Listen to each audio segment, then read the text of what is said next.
Spags, big day today. USFL action over the weekend. We got the NFL draft on Thursday. Maybe a final underdog draft. What do you say?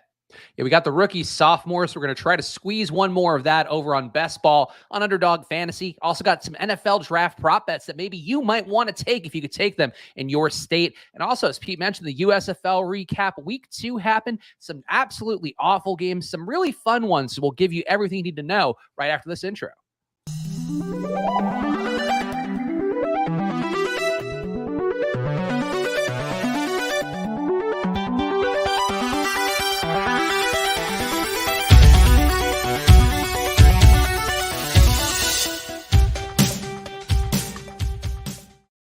Hello, everyone, and welcome to another edition of Splash Play, the fantasy football podcast for every game under the sun. And once again, I'm Chris Spags, joined by your friend of mine, Pete Overzet. Pete, how are you doing? How was your weekend?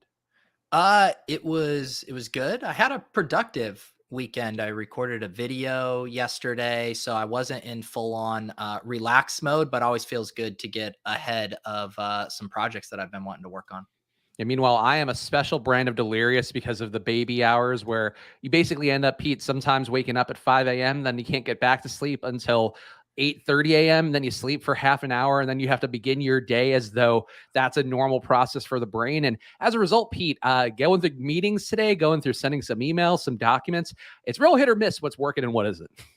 Yeah, I would like some of my friends who are new dads had said that they feel pretty useless at the start, that the mother is taking care of most of the heavy lifting. Has that been the case for you, or are you right there along her side, up and at them at all moments? Well, because we do the pumping, so she doesn't have to be personally given the milk out of her supply on a day-to-day basis. In the beginning, you have to do that for the first week or whatever, because there's something called colostrum that comes out, which vaguely resembles honey. Pete, I know you always ask for the graphic details of every possible body. I already regret asking you this question to begin with.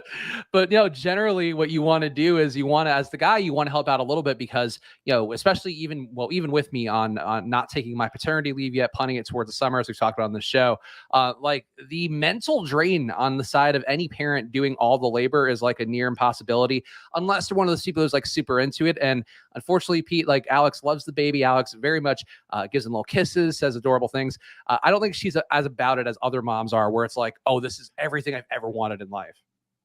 Yeah, well, I mean, I think that's good, right? You want to still maintain a healthy balance, and it probably helps your sanity as well.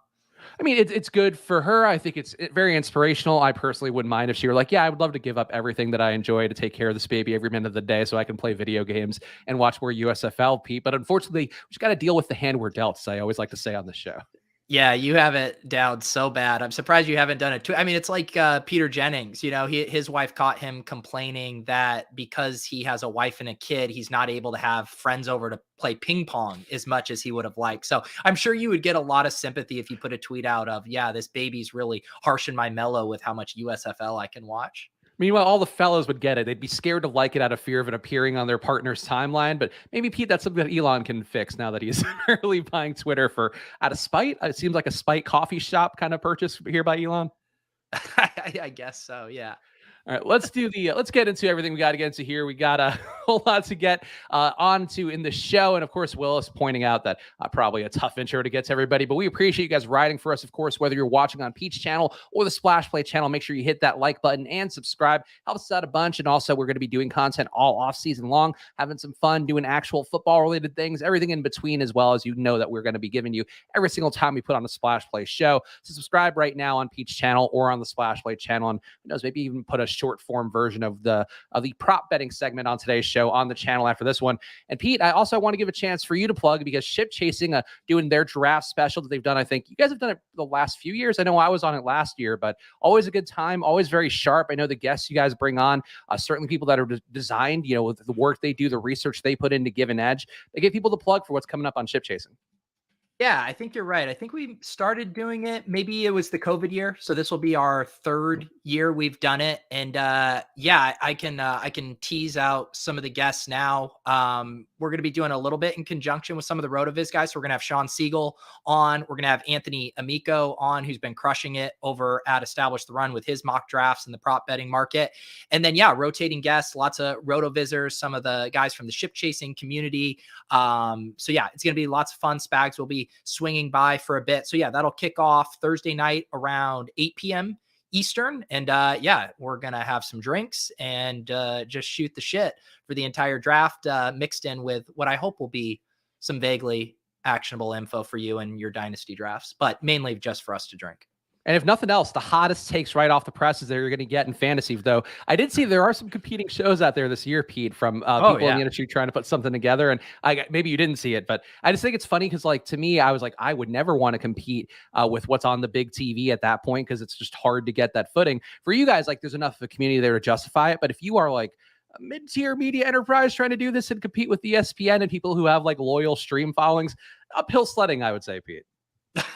Yeah, I mean, it's fun though. Like everyone likes hanging out and watching the draft. So I think it's great that there's lots of streams.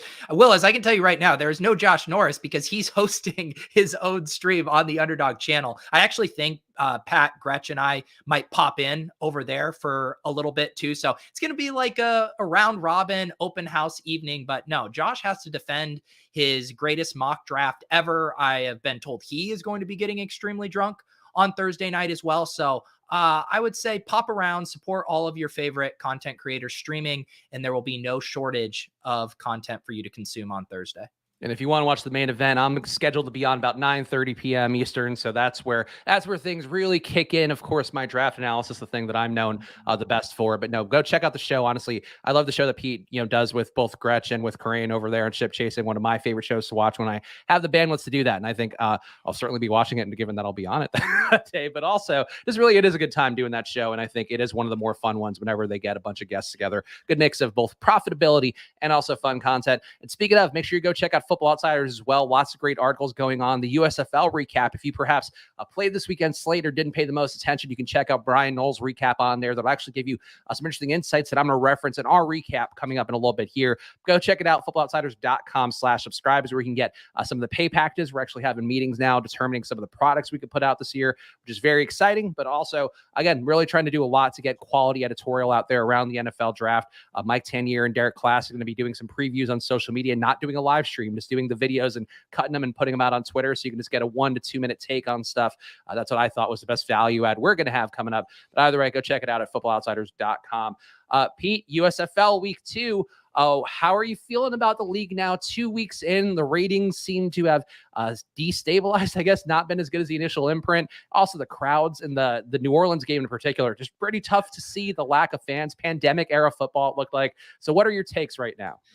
Yeah, I mean, we did finally get some bigger scores, at least as far as the fantasy performances were concerned here. Just pulled up the lineup for the first place team that took down that 25K.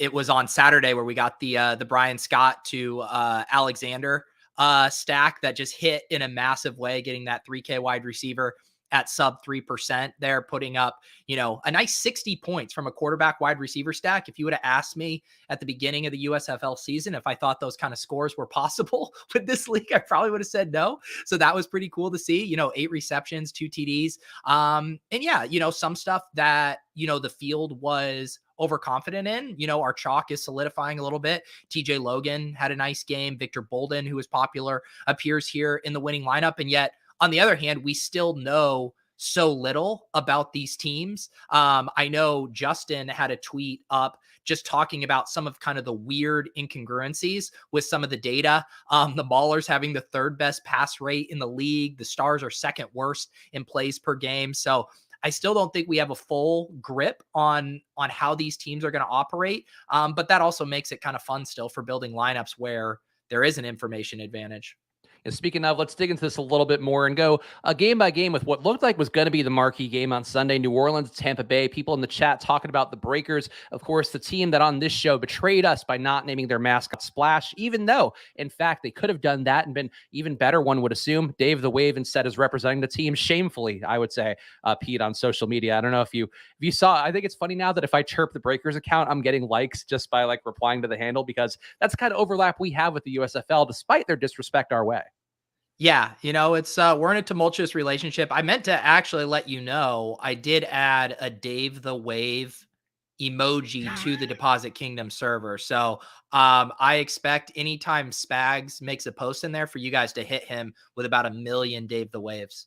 I would like to Dave the Wave goodbye to that mascot is what I'd say, Pete. But the Breakers did look pretty good in this one overall. Again, 30-3 was the win. Tampa Bay, a team that a lot of people thought was a dark horse championship contender. Instead, it's looking like the Breakers. A lot of interesting stats as well. Kyle Sloter gets 266 passing yards and 3 touchdowns. Jonathan Adams leads the way at receiver, 5 catches for 92 yards on 9 targets. But Pete, I think the most interesting guy overall is TJ Logan, who we talked about in this show pretty early on. He was one of our guys to watch that we mentioned, had some time with Larry Fedora, his former UNC coach, had a lot of hype coming in. And I think he, to me, looks like the most elite USFL running back I've seen in this game. Ends up with 10 carries for 43 yards and a touchdown. Also gets 4 catches for 29 yards. And seemed like he could have gotten more if the game were closer, Pete. But I feel like out of all the guys that we've seen, I've hyped up TJ Logan a little bit on the show, so I'm certainly proud.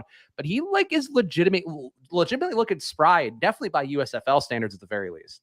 Yeah, and he's catching those passes, which give him both the high floor and the high ceiling there. So, you would generally say, oh, running back only getting 10, 15 attempts. Can we get that excited? But if you're adding a floor of 4 points a game plus whatever passing yardage, and, they're using him a lot. He had a kickoff as well. So at least the Breakers clearly know that TJ Logan is one of their better playmakers and they're getting him the ball.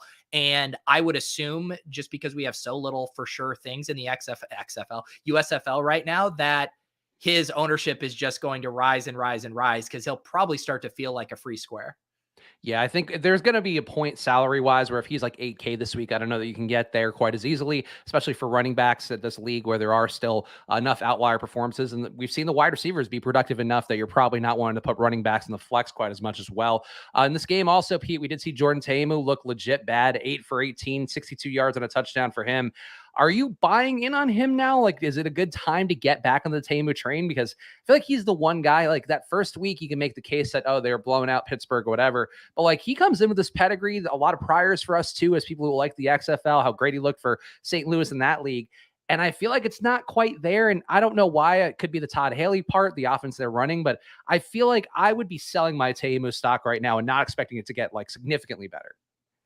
Yeah, I mean, pretty rough showing for him. And, the team only scored 3 points. So you could say, well, the offense wasn't doing anything on the whole. On the other hand, Tiamu is the one whose job it is to make that offense function. So yeah, it's still so early with the sample sizes of knowing, like, is Tampa Bay just way worse than we thought? Or are the Breakers the class of the league and just going to be a very tough matchup for all these other teams? So yeah, I still think we should probably give him a little bit longer of a leash, but we're going to see a massive overcorrection based on the field's willingness to play him going forward, I would imagine, because he's been chalk back-to-back weeks, hasn't really delivered on that. And I bet a bunch of people are going to jump ship now.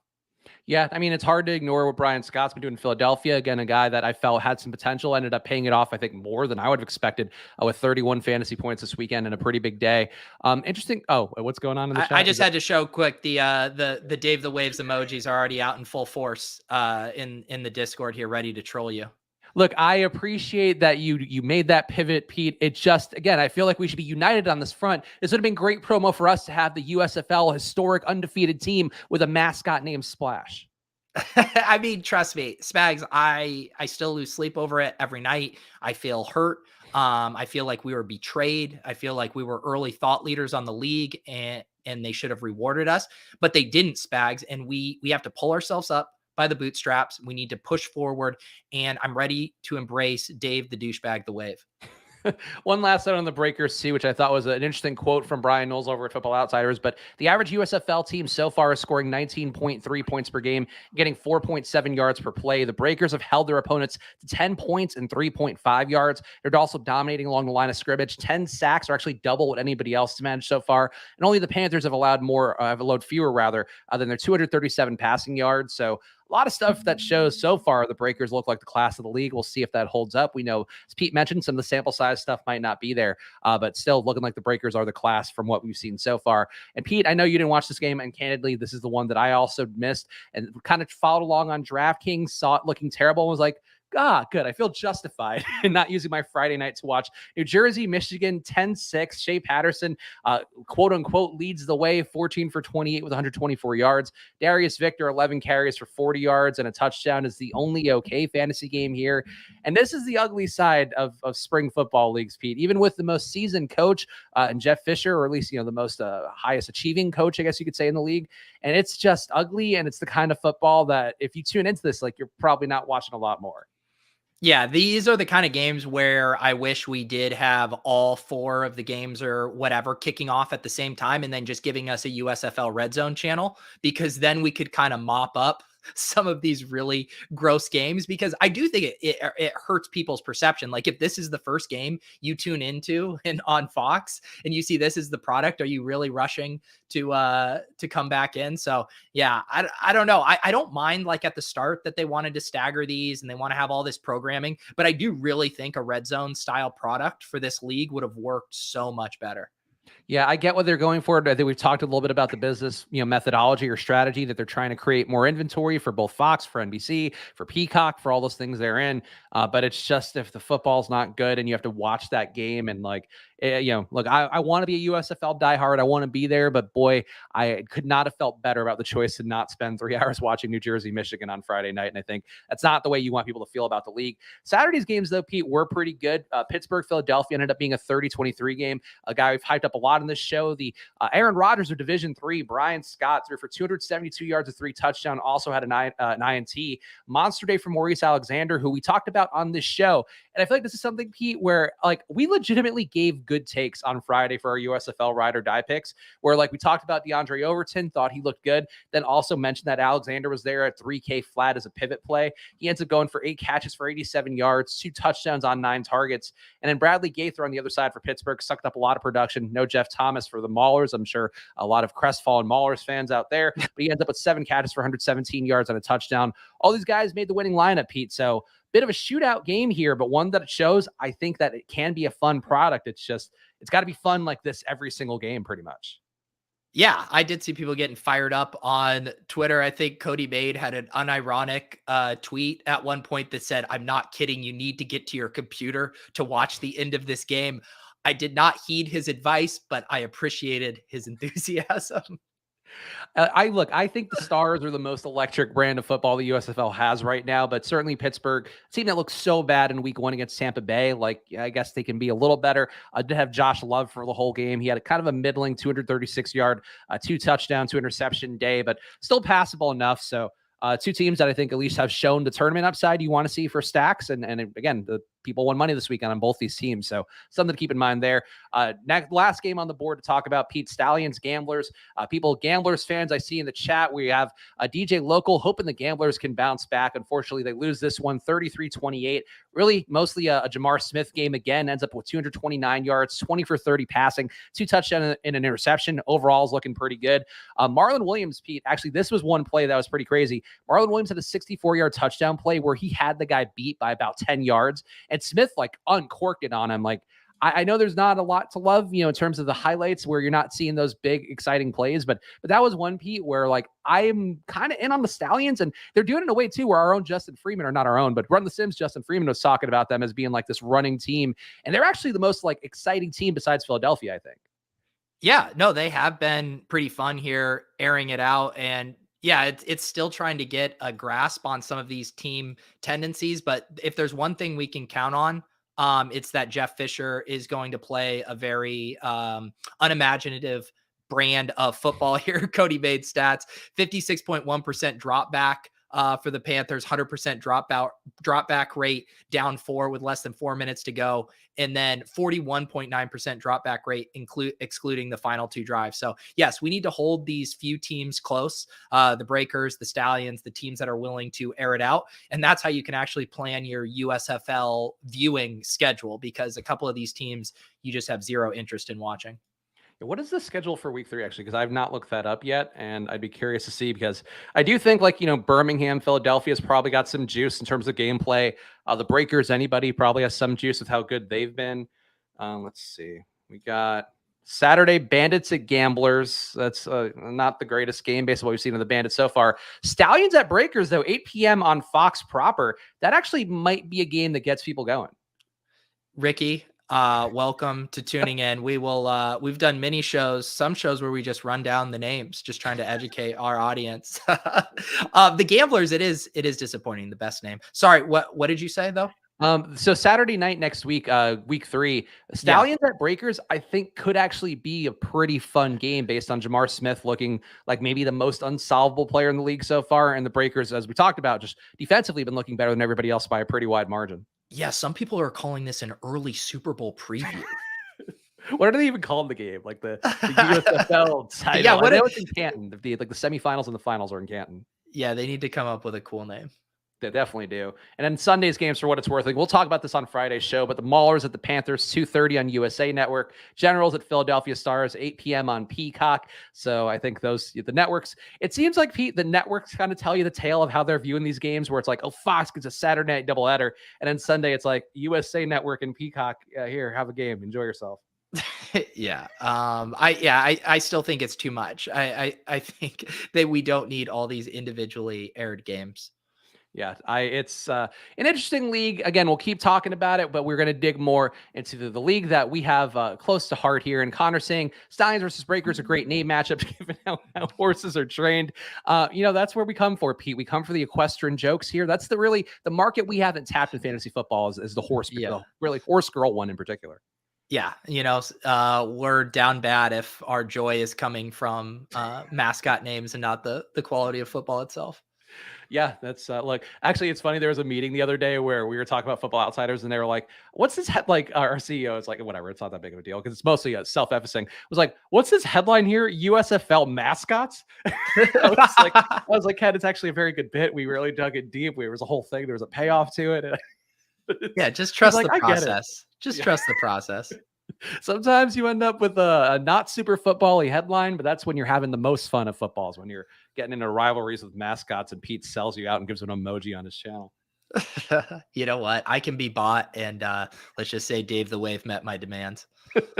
Let's get going here, Pete. NFL draft time. And of course, there's going to be a lot of great takes out there. And I think before we even dig into our own portion of the segment, where we're going to pull up DraftKings Sportsbook, shop around for a really shocking depth of bets that are out there on the DK Sportsbook. But Pete, anybody that you really want to give your vouch for? I know we talk a lot about, Cody Maiden and Justin Freeman for the USFL being experts. I know last year I was really wowed by doing the show with Anthony Amico and thought he was crushing on the ship chasing draft show. Just, take after take that ended up being exactly on the nose over and over again. Is there anybody you would tout for out there and really put your personal stamp of approval on as being somebody to go look to for NFL draft info? Because there is a bit of an edge if you are paying attention. Yeah, I definitely rubber stamp Amico. He's been doing some stuff over at ETR. He has his own Substack too, where he's been releasing his mock drafts, and he watches this stuff like a hawk, and also has a really good feel for stuff. So yeah, I think he's the best that I've seen.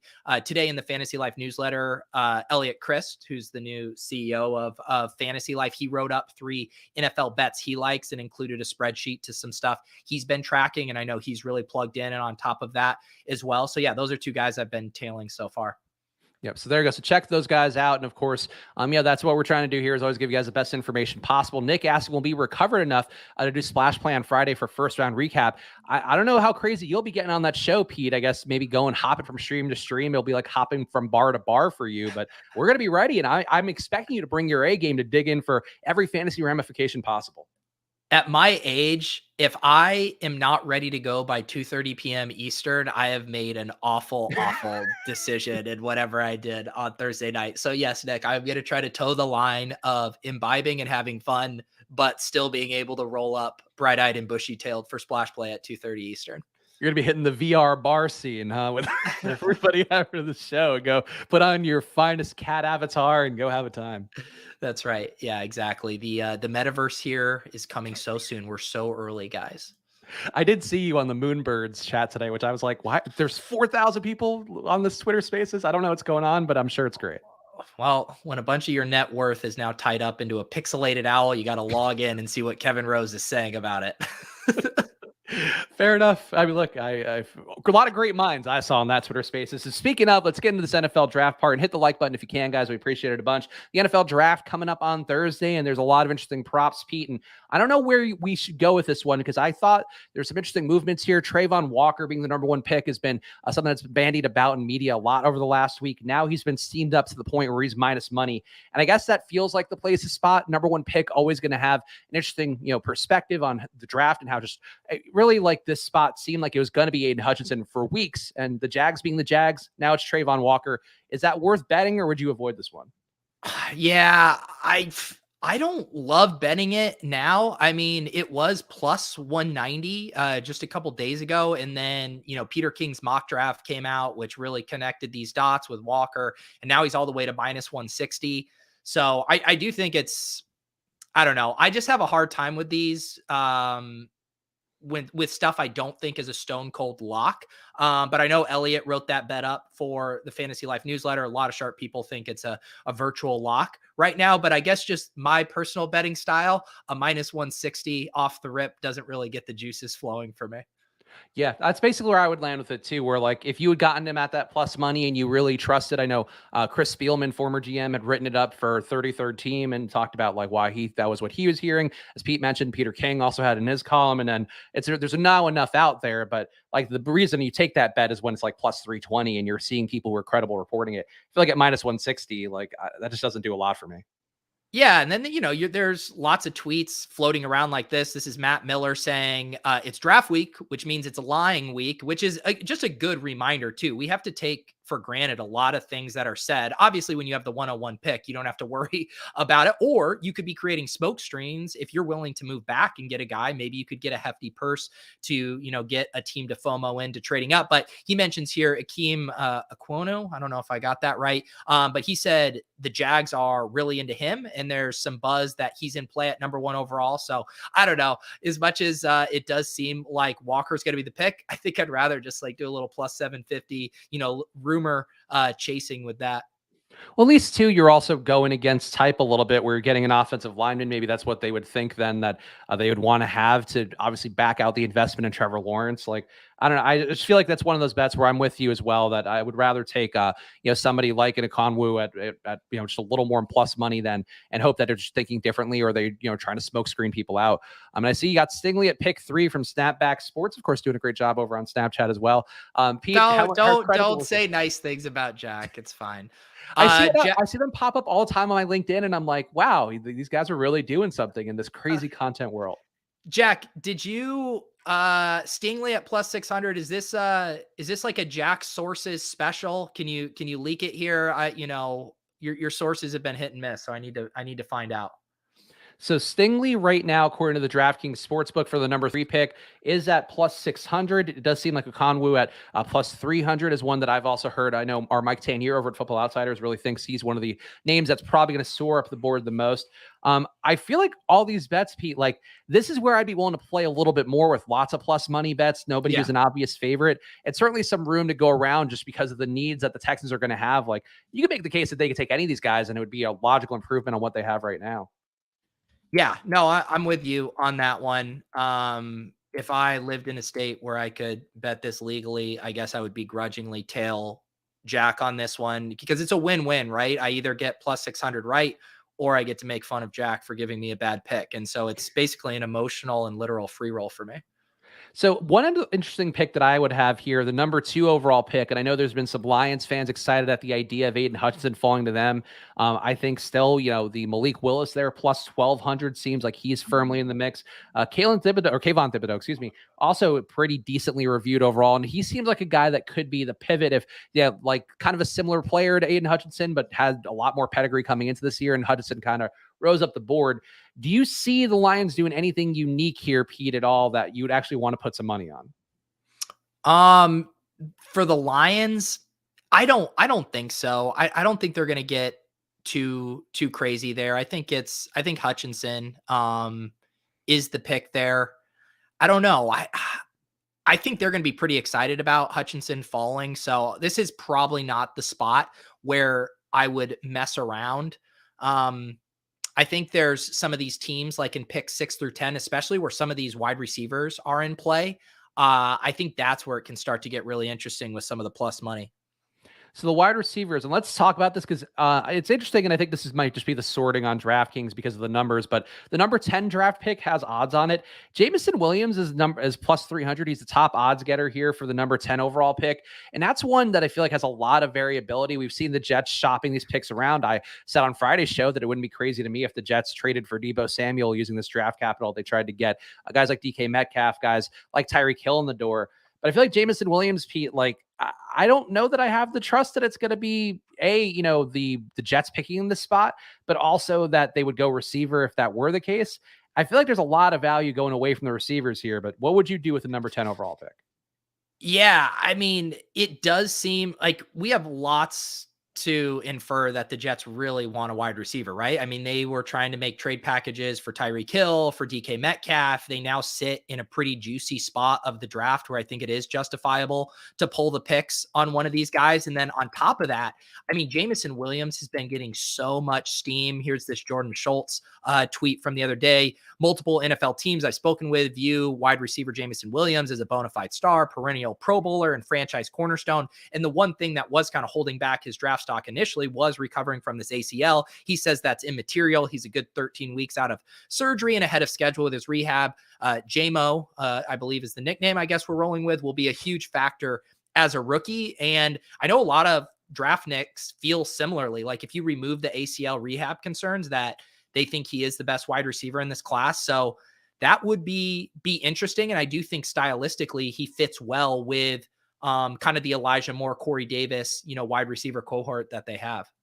Yeah, I talked about the Sports Info Solutions data on the NFL draft and how they mentioned that being able to beat press coverage is one of the biggest tells. And Jameson Williams didn't see a ton of press coverage in his college career, but he had the highest numbers on a limited sample size by a wide margin. And when you pair that with the burst he's had, he actually could be undervalued.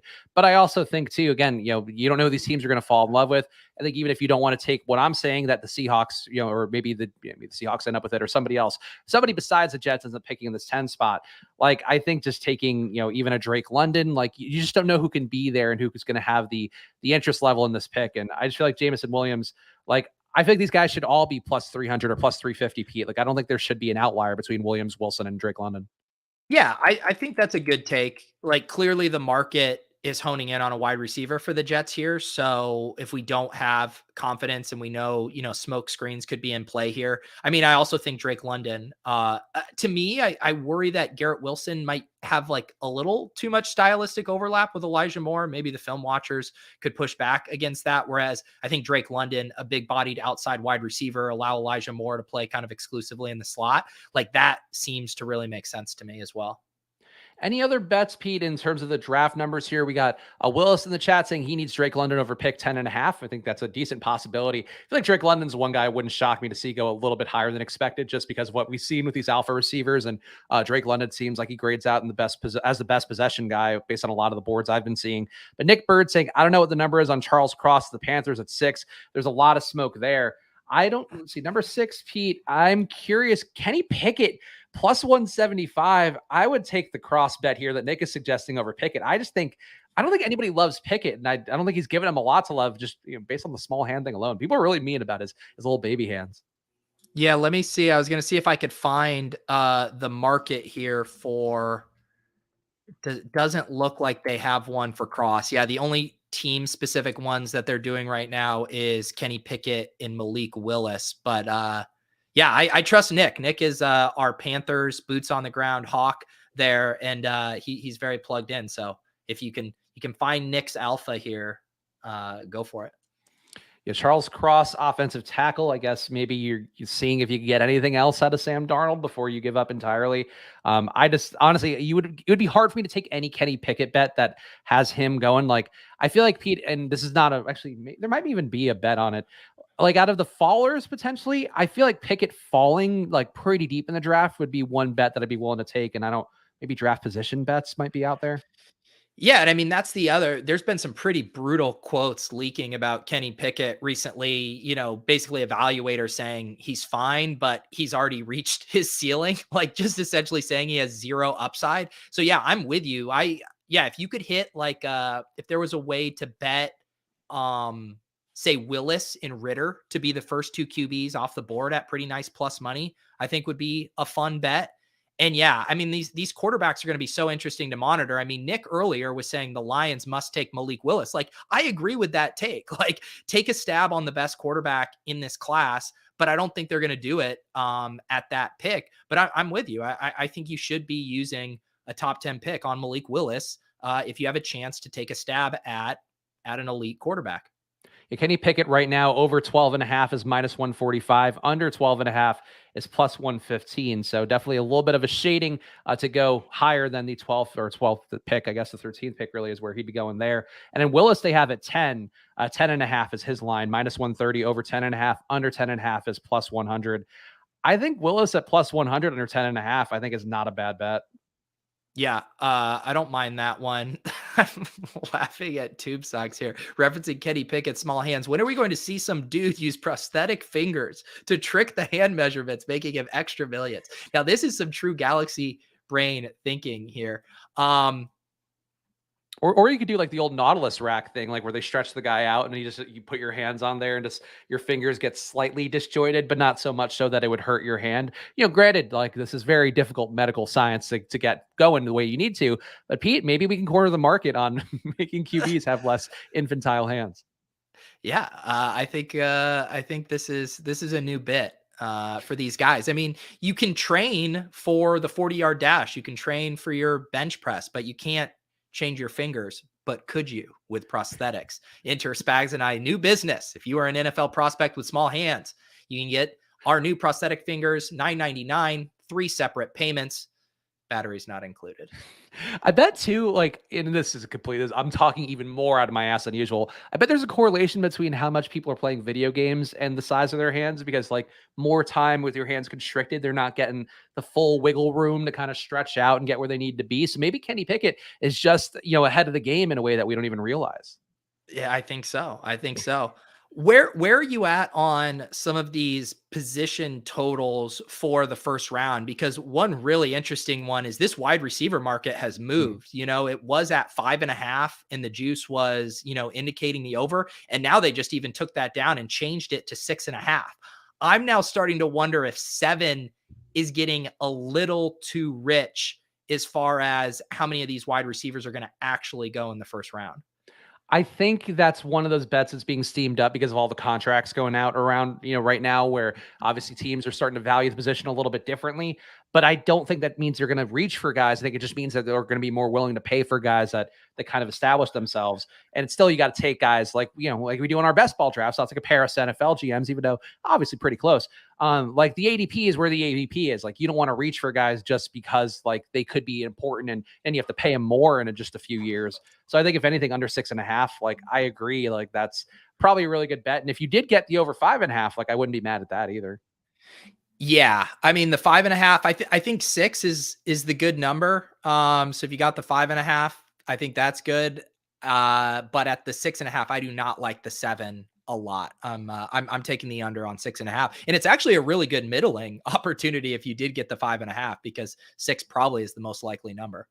Also, total first-round quarterbacks drafted. And obviously, there's a lot of great bets out there. I encourage you guys. We've talked about some of the names that you should look out for out there who might have some more takes on offensive lineman props, stuff like that.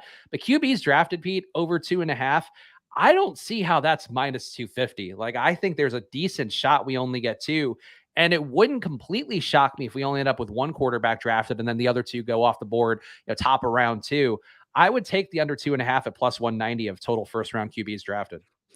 Yeah, this one's so hard because I do agree with you. Just gauging sentiment, reading mock drafts, reading Twitter, the under here seems really nice. You see two quarterbacks, Pickett and Willis, being really the only two kind of consensus first round picks anywhere you look. On the other hand, I just keep coming back to this thing. If I was a QB needy team, I wouldn't be trying to steam up, or draw any attention to the third quarterback that I'm looking to draft. I do think it would make sense for Ritter to sneak in to the back half of the first round as well. So I'm torn on this one. Logically, I think three plus quarterbacks should go. But yeah, current sentiment makes it seem like the under is where it's going to be at. The tough part is so based on who's drafting at the end, like the Lions right now have the 32 overall pick. If you saw them trade out, I feel like then you'd feel pretty good about this bet. Like if you had, one QB drafted and you get to 20, let's say, like I just don't see the Chiefs picking 29 and 30. They're not going to take a QB. Packers pick at 28, not going to take a QB. Bengals 31, not going to take a QB. Bucks 27, probably not going to take a QB. Same thing for the Titans. I don't know, man. I think there's a lot of ways here where there ends up being one QB drafted in the first round. And I think at plus money, again, I'm just more willing to take any of these plus money bets rather than the minus money ones. Yeah, and I just pulled up this tweet from Schefter too, talking about how multiple teams in the top half of the draft have inquired about trading back in the first round, which I don't know. I feel like it's more common to see these teams moving up to go get their guys in this round, but it's almost the opposite this year where it's like these teams, there's a bunch of them in the top 10 that need a quarterback, but I think just because of whatever the market sentiment is, they feel like they're overpaying to take that quarterback in the top 10 picks. And so it's like they'd rather move back, get the quarterback, which is essentially what they needed altogether. If you're the Falcons, the Seahawks, the Panthers, while picking up some assets in the process. And so that's another one of those interesting things where right now, I wonder if, again, making a case for the over on quarterbacks, if a bunch of these teams or a couple of them were able to trade back, I wonder if we could see three quarterbacks go more in the teens and early 20s because they were able to move back and feel like they were getting a little more bang for their buck. Interesting. I mean, look, there's different ways to look at it. That's what we try to talk about in this show. And I think it's honestly really important when we do any betting segment. Like these are just probability based events with anything that we're looking at here. So ultimately, you could have a take and end up being right on the other side. It doesn't mean that you went in with bad information or anything. And I think just the way that Pete diced that up, I agree that there's certainly some ways I could be wrong. It's just my gut tells me that these QBs are not valued terribly highly. And a lot of this is just Malik Willis will get there because he's got the gigantic arm. He's also a beast. But then you also still have guys like Pete Prisco, who somehow still has a job at CBS, even though he's been giving out bad football takes for a while. He was saying to Pete that they should switch him to a running back. And then I guess he got some blowback for the racial connotations of it. But it's Malik Willis is the only one that you could say has unique skills that work in the NFL right now. Kenny Pickett's little hands and Desmond Ritter being good at Cincinnati, I feel like don't qualify. Yeah. And Tube Socks mentioning too, I have seen the Titans potentially being connected to a quarterback like Pickett. And I believe they could get out of Tannehill's contract without an absurd cap hit in a year or two. So yeah, I think you can make a legitimate case for 4 to 5 teams that could really justify taking a quarterback. And if this was last year's class, I think we would see that number again, but just because they're so collectively down on it. But I still just don't buy that these teams aren't really strongly considering even some of these tier 2 quarterbacks like Sam Howell and Ritter strongly in the first round. I think they might be thinking about these guys as oh, they're all replaceable. We'll take whoever falls to us in the second round. But that's we'll find out who's going to be right. And I'm curious to see how it goes. Because I think there's definitely some ways that you could chop this up based on how that GMs will make it work. Mike Robb saying that 5th year option for a first rounder is just too big to pass up. That is an important contract control thing that can be important. But if you also don't believe in the guy that much, maybe you want to be a little bit more willing to not have that 5th year on it would be my thought. But that's obviously speculative. And also, Pete, we don't need to pull this up because we got to get to the rookie sophomore draft now in Underdog. But a lot of interesting draft pick parlays over on DK as well. Legitimately a list of 50 of them.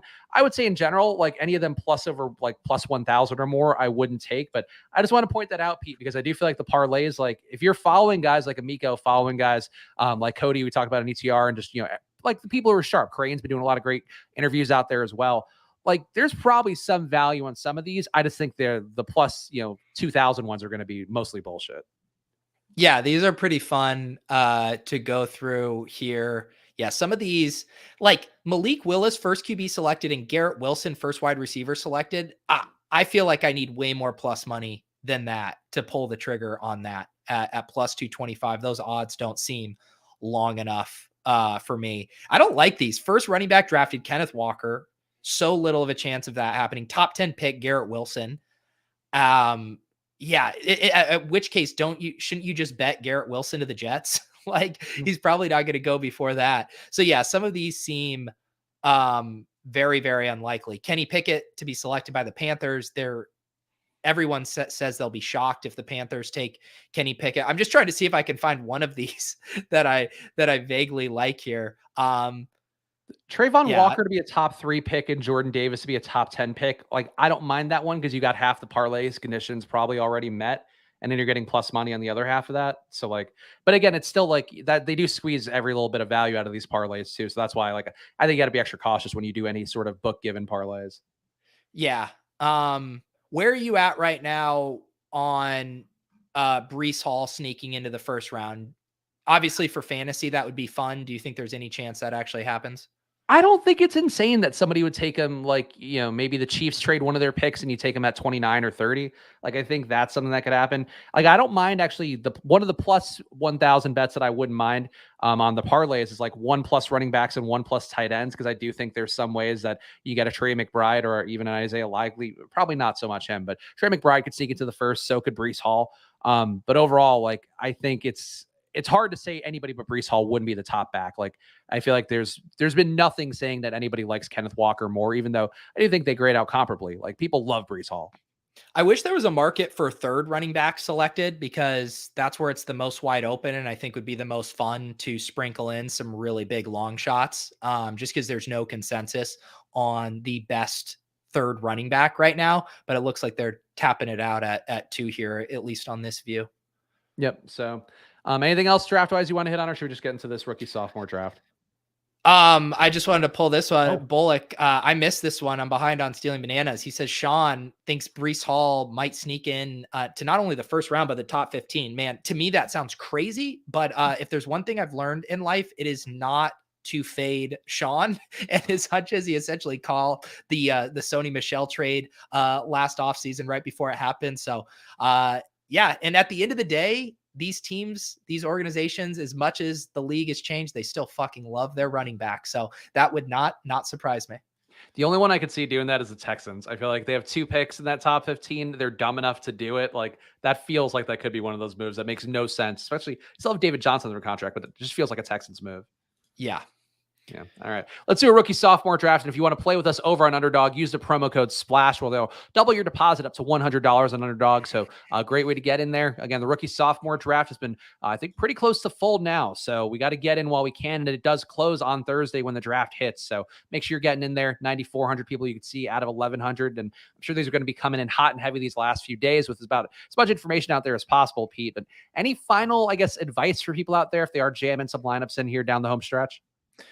Yeah. I did one of these on the Stairmaster the other day. I should point out too, when I was mentioning the Deposit Kingdom Discord, I do have a Best Ballers tag in there. So if you go to the roles channel and you sign up for that role, similar to how we have the Good Shit Spags tag, you can tag other drafters when you're trying to fill a draft. Just a nice little bit of functionality there. But yeah, I think my main kind of advice is to get creative with the last couple picks.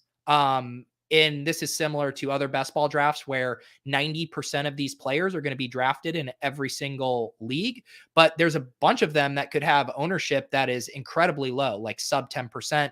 I think it was on Chip Chasing the other night. We took Tyler Beatty as a guy who's kind of pushed further down the ADP and kind of just thinking of who could I land on right now that's going to be low owned and kind of give me unique construction, because I do think everyone's going to be funneled toward very similar constructions, very similar, textures of players just by how small the contest is. Oh, we did get the 101. So we finally get a Jamar Chase.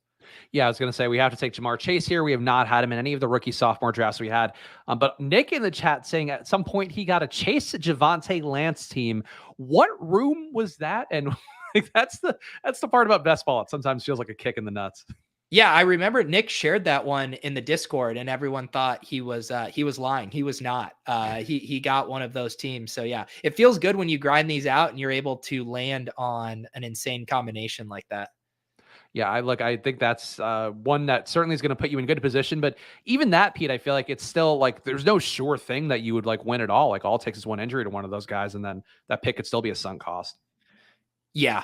Yeah. And it more speaks to, I mean, the Lance stuff is tough, right? Like Mm. you can make cases for him to be the second overall pick, and then there's lots of ways it could go bad. I feel like we haven't gotten a Justin Fields share yet in these collectively. Does that sound right to you? Yeah, I don't think we have, and I guess we're due though. Boy, if anybody ruined my opinion of them last year, it's Justin Fields. Like even Trevor Lawrence wasn't good, but I feel like there were so many things wrong around him. Justin Fields had a bad coach, but like he was just dog shit, and it was as inaccurate as could be. But we have to take him here. I get it. Yeah. It's honestly hard for me to get excited about any of the quarterbacks in this format. We could also made the case to punt it and wait. So, as far as looking here, I do think there's a tier gap at running back after ETN. I would be fine to take him. Yeah, I like ETN. We've taken him a lot in our regular super flex drafts as well on Underdog, and a guy should be able to catch some passes. Going to be dealing with Robinson coming off of his leg issues, so we'll see if maybe that gives him a head start. And yeah, definitely draft capital's been invested there too, even if it was by a previous regime. Andrew, don't tempt us with a good time. I can't imagine another way to get me so easily rock hard as to stack Justin Fields with Khalil Herbert. Do people think that Khalil Herbert's just going to be like Tariq Cohen now? Is that like the consensus thought out there? No, I mean, I actually like the Khalil Herbert play. I mean, the thesis is very simple. He looked really good when he was on the field, and he has flashed kind of a bell cow skill set where he can be an interior rusher and catch the ball. And if David Montgomery gets hurt, I think he would take over the majority of that backfield. So I do think he's like a sneaky premium handcuff. All right, fair enough. You want to do the double USC dip with Amon Ra and Drake London? Oh, wow, you're right. Yeah, let me just make sure. I feel like we need to get a Garrett Wilson share though. Yeah, we could take Garrett Wilson over. I think we've gotten enough Amon Ra, and I've really, I think, driven his brand up about as much as anybody this offseason. Yeah, so I would say I feel like a lot of these wide receivers feel flat to me where I Drake feel London like is I on would the thumbnail for the record. you're right, thumbnail equity. I was going to make a case for Kenneth Walker, but who am I to disagree with my own fucking thumbnail? I mean, look, if you didn't put him on the thumbnail, I'd be like, maybe we could pass Drake London here. We've taken him a few times, and I like Kenneth Walker, but again, the thumbnail's right over my shoulder. Like you can't ignore that. Paul saying that David Bell could be a bear target in the NFL draft. We love our Galaxy Brain stacks before they've even been completed. So let's file that one away. Yeah, Bell, I know, has always been pretty highly ranked on Mike Tanier's rankings for the Football Outsiders 40. And let me see where he is now, because actually I haven't seen that in a bit. Actually, I guess he came down a little bit. Garrett Wilson, Drake London, Kenny Pickett, Dotson. Yeah, never mind. Jameson Williams undervalued on the FO40 board. If he's got like the top odds to go number 10 overall, I feel like he should be higher than 20th in our board. Yeah, you need to run that up the ladder. Look, I think we should get him with one of these picks, by the way. I support that. JMO, we heard the nickname today. How could you not? Yeah, JMO. We got a JMO. Welcome to the squad. So I think we could double. Well, I mean, we are getting Khalil Herbert in another round. Do you want to double tap wide receiver here? And then pivot back? Or the other option too is we could grab Malik Willis and be done at quarterback. We haven't gotten a lot of Malik Willis, and I think I wouldn't be opposed to doing that. All right, let's do it. I mean, like, yeah, we just exalted him and said that he's pretty much the most confident first round QB we have. I feel like we got to back that up with with your pocketbook. Yes. I'm always willing to open my pocketbook out for you, Spags. This is like me taking you out on a date. Hey, want to draft the best ball team? Well, meet me in VR chat later for the post show. Throw on your Oculus. I'll Spags be a puts kitty out cat. after our best ball dates. There's honestly a lot of very funny videos that sometimes I get lost in a YouTube rabbit hole of like Twitch streamers doing like the VR chat things. I forget, it was like Misfit or I don't know, somebody out there who's a known streamer. I don't keep up with streamers enough, Pete. I don't know if you do, but I don't have the mental bandwidth to remember streamer names at this point. I don't either. I'm sorry. I remember you. That's about it. Video game Thank streamers you. are just that's too far. Unless they're in a hot tub in a bikini, Spags, they're not on my radar. The hot tub meta. That was that's Twitch is more fun to read about than I think for me to like partake in the culture. That's my take. All right, I'm putting Khalil Herbert in the queue because we have to get that just absolutely gorgeous stack. Who else are you interested in? I mean, I support the Khalil Herbert. Andrew asked for it, and I feel like we gotta go where the money is, so we support that. We don't take a lot of Pat Freiermuth here, but maybe now's the time. Sure, why not? Add some touchdowns. We already have 3 rookies in a row. Our locker room needs kind of a strong sophomore veteran presence. Yeah, and we don't have any tight ends, so now we got the tight end we've been looking for, but don't have to have in this format at all. Yeah, it's more a morale thing. The wide receivers feel more protected when there's a tight end in the room. Is there a George Pickens clip? Oh no, he's talking about Sky Moore. Sky Moore. Okay. I was like, oh, I was like, did Pete fall in love with George Pickens? And I didn't know, because I feel like that would have been at least a little bit of build up for that would have been nice.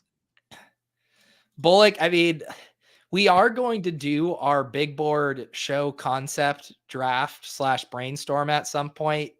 Maybe we need to find a way for the literal splash play draft. Spags and I splashing around in our inflatable hot tubs. Do you have a hot tub? No. Oh, people have hot tub. Like our neighbors have a hot tub. I thought you meant an inflatable hot. Like, do I have this bit already ready? You're just like, well, now that you say it, I just thought you might add a hot tub. You seem like a hot tub guy. Thank you. Well, they said David Bell. We got to go with the chat. So we get that double stack. Who else do you want to take here? Probably a third running back. I'm always going to be a supporter of Gainwell. I just think he gets a little Gainwell. more work this year. Yeah. We're going with a theme here too of kind of skewing towards the pass catching side. Let our quarterbacks and wide receivers do the talking. We just need our running backs give us, I don't know, 9.5 points a game. You don't have to, don't hurt yourself. Don't take on too much work. Just give us a high floor. Mike Rob saying Sermon there. Also, yeah, you're a sauna guy, but saunas and hot tubs, like they're on the spectrum of things.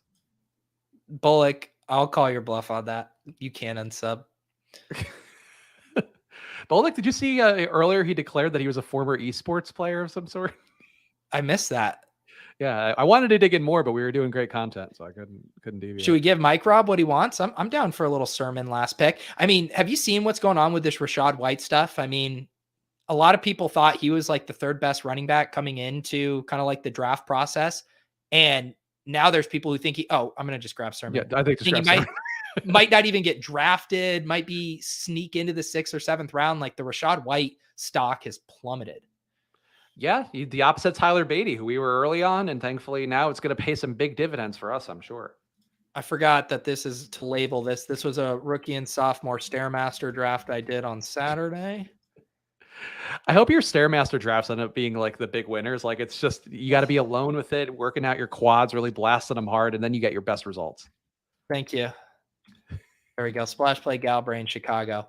This will, no, I'll probably sneak in 1 or 2 of these before. You can see though, I've mainly exclusively done these drafts on stream. Little Stairmaster draft. I snuck. You don't want to waste that genius of yours on non-stream moments. What is the news on Kadarius Toney? What happened? So there's rumors that he might get traded, but he denied them on social media. I find it hard to like giving up on him now. Like he would have to be a bat, which again, he hasn't shown that he's a great guy on the field, given what he did last year of punching people and such. But I don't think he's that bad of a guy that, you give up on him already, unless Brian Daboll's doing like a weird culture thing.